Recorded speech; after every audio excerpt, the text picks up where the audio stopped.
Ye ho sapun mi Gangte koma gabo lenga ti hi ka gel the im poi hat ule hu hen katisen vat khat umlai sia gamle nam hun a pangdit kahi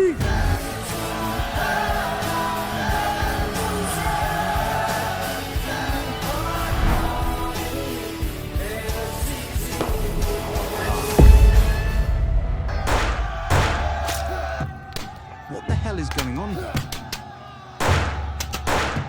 Ahin la katilgun hi nang hola ahin suboi au ngei le tunia nang ho hu dinga hung zo si ka tha chimit banga hilaya zo si zong ka tha chai diu na hi ve ti ki herovin. Hey, look out. There are still 2 survival. Take them down right now.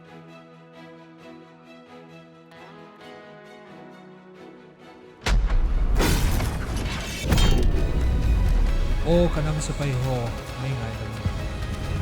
game ma nalam kai pu min mo zo ani nang ho anulung neu hi beu thu kan la do te te ni ni chung thang wana ko ni thani piwin kin kan taw hi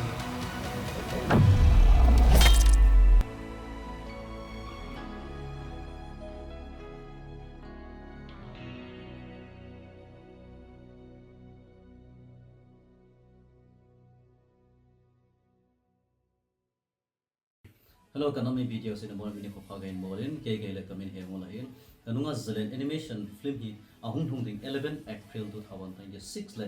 biveng nom community hola song ke boding ahin aban le 13 April 2026 mama le m sum ge community hola song ke bod ding ahin aman hi 199 hin hizong le student hot in discount nge koin he jo only 99 hiding ahin ahung ki gon lo na hi ipam de le May 2023 ko na mi tam ta ga di trauma ne ya ai lo le lungia ke pa hi lo zo si relief ading zong hi in ni chair min lang chong le ni pan pi min lang ni support min lang ticket nei cho pi min lang detail zong hi anunga hong ki koi ding hi lung se da hi chi nei contact dim ka hin ti me ka ki pa